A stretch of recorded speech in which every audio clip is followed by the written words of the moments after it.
New year, time for a batch of new movie predictions.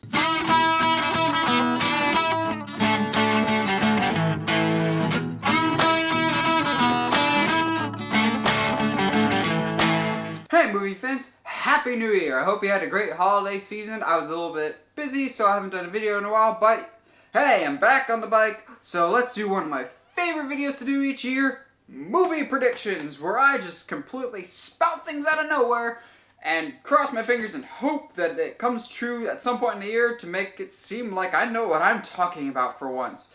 So kicking us off, I'm going to predict that DC has a huge Comic-Con panel. Like, they pull out all the stops. Now, typically, as much as I love DC, as you could see, I'll be perfectly honest, they're great at hyping up movies. Zack Snyder understands that. He's not so good on the delivery part. That's why I think this is going to be a great Comic-Con, and we're going to get a lot of pieces of information out of that. I think we're going to get a lot of big announcements and some big reveals. I think we're finally going to get a Shazam casting. I don't know who, but I think we're finally going to get Shazam casted because we have had Black Adam with The Rock forever, and I think it's about time we figure out who Shazam is. I think that's going to be announced at Comic-Con this year, as well as the announcement of a Teen Titans or Young Justice type of movie. One of those type of younger roster character movies. I think that will also be announced at Comic-Con this year. I think they're going to pull out all the stops, especially with Justice League coming out this year. I do think that there will be a sleeper hit in the DC department this year. Now, before I get to that, one last thing with Justice League, I do predict that we'll get our first trailer for the Batman standalone movie in front of Justice League. Yeah, I know we don't have anything concrete, and Ben Affleck is like, we don't have a script or anything yet. But now it's January. Justice League comes out in November. We got plenty of time. I think that'll be the perfect time to pull the trigger and say, yeah, we got a Batman movie coming. So I think a Batman trailer is coming with Justice League. Now, what's that DC movie that I think is my sleeper hit of the year and it's going to go under the radar until it comes out?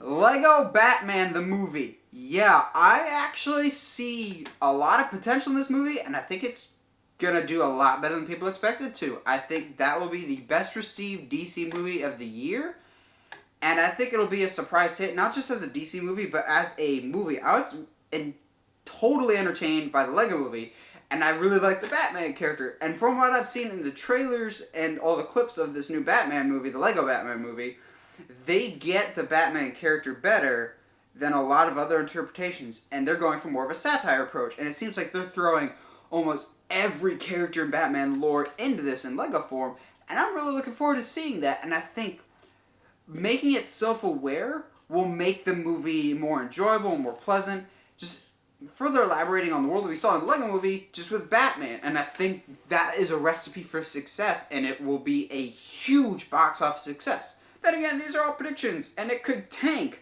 Who knows? We'll find out in the coming months. Transitioning away from DC Comics, we're going to segue over to Star Wars, where I think Star Wars Episode 8 will have a trailer. Well, obviously it'll have a trailer as it's debuting at this point this year. We're coming out in December of this year is when we're getting Star Wars Episode 8. So we still need a trailer, we still need a title.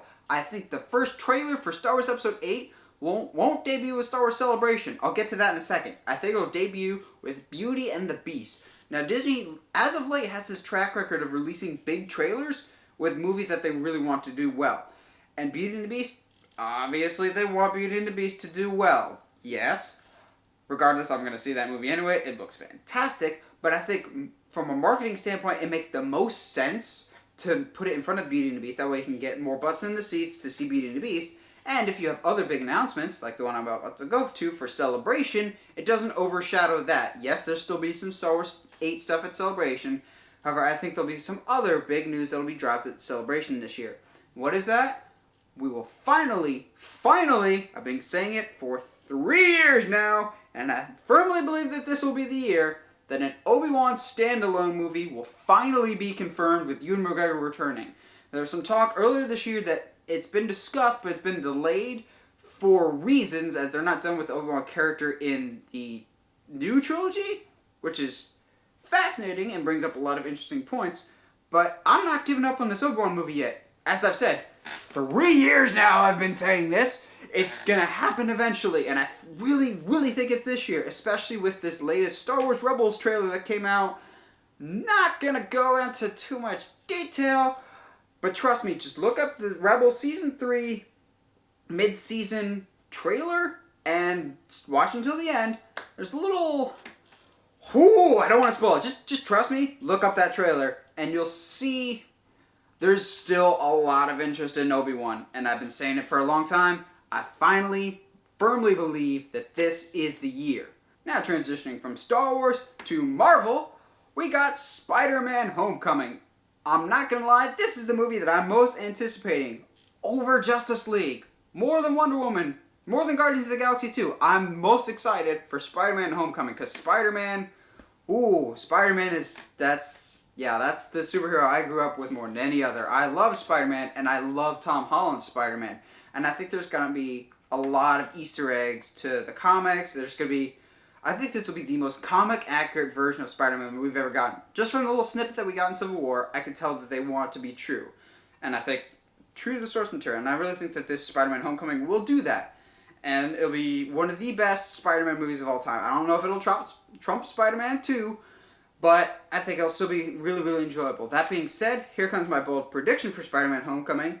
There will be an end credit scene. Shocker, it's a Marvel movie. But what will the end credit scene entail? A surprise appearance by the villain for the next Spider-Man movie, Mysterio. I'm calling it now. There will be a Mysterio reference, and Mysterio will be announced as the villain for Spider-Man Homecoming 2. Spider-Man Prom? Yeah, let's just call it Spider-Man Prom. Because that's just a name you want on posters and banners. Also coming out next year, we have Thor Ragnarok, or Thor 3 if you wanted to just be boring. I actually think Thor Ragnarok will be the best Thor movie that we've gotten so far. Of the three, Thor Dark World, I think Ragnarok will actually be the strongest. Why? Not because of the inclusion of the Hulk, although that's a big point in its favor. I actually am really liking the choice that they went with for the director. If you've not seen the film What We Do in the Shadows, which is kind of like a mockumentary style, like This Is Spinal Tap or The Office, with modern day vampires, check it out. It's absolutely hysterical, and I love the cast that's in it. It's by the same guys that did Flight of the Conchords, and that guy is the one directing Thor 3, and I think that's absolutely the right choice because not only does it bring a lot of humor, the director understands characters, and that's essentially what I really like to see, is Thor's a good character, but I want to focus on him and his interaction with other characters. Like him and Loki always have a really interesting dynamic, and I want to see how it works with like Hulk or this whole Ragnarok story arc, and I really think this one, above all the other two, has the potential to be the best Thor. I'm not saying it's going to be on Winter Soldier level, because that's hard to be on Winter Soldier level. That movie's amazing. But I think it's going to be the best Thor movie we've gotten so far. Lastly, we're going to move to the world of Netflix for Marvel. I think they're going to announce, not just with the Defenders coming up, I think they're going to announce another Netflix TV series. We've got Daredevil, Iron Fist finally coming out this year. We got Luke Cage, Jessica Jones, Punisher. I think we're going to get another one. Ghost Rider. Now, we've already had a little bit of Ghost Rider on Agents of S.H.I.E.L.D. However, he was written off that show. Spoiler alert. The character wasn't written off. They're just not having him on the show anymore. Why? Because he's too expensive, apparently, which I get, because it's a TV show, and that's a lot of special effects to do Ghost Rider. But I think there's more at play here. I think they pulled Ghost Rider from Agents of S.H.I.E.L.D. so that they could do a Ghost Rider Netflix TV series. Now, they had the second-gen version of Ghost Rider. It wasn't the Johnny Blaze, Nicolas Cage. Oh, if they got Nicolas Cage back as Ghost Rider.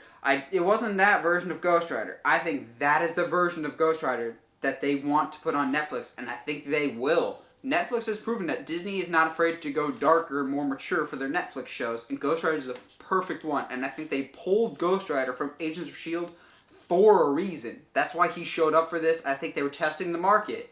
And I think Ghost Rider will be announced at some point this year to be getting its own Netflix TV series. Well, I have one more prediction. It's not movie related, and it's just me spitballing out there. I'm a wrestling fan, as some of you have probably guessed. And every year we have the Royal Rumble in January, which is like the WrestleMania Super Bowl for us. Royal Rumble start of the playoffs kind of thing. It's always wickedly fun. You got 30 people trying to throw each other over the top rope.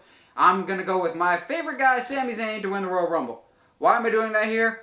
Just so I can put it officially on the record that when he does win, I could say I called it. Now that I said it, he's totally not going to win and he's going to be eliminated in 2 minutes. You watch. Well, those are my predictions for this year. What did you guys think? Am I way off base? Am I spot on with some things? Let me know in the comments below. And as always, if you like what you're seeing and want to see more, subscribe to the channel or find me on Facebook, Twitter, or Instagram at Uncharted Media. Stay sharp, movie guys and gals.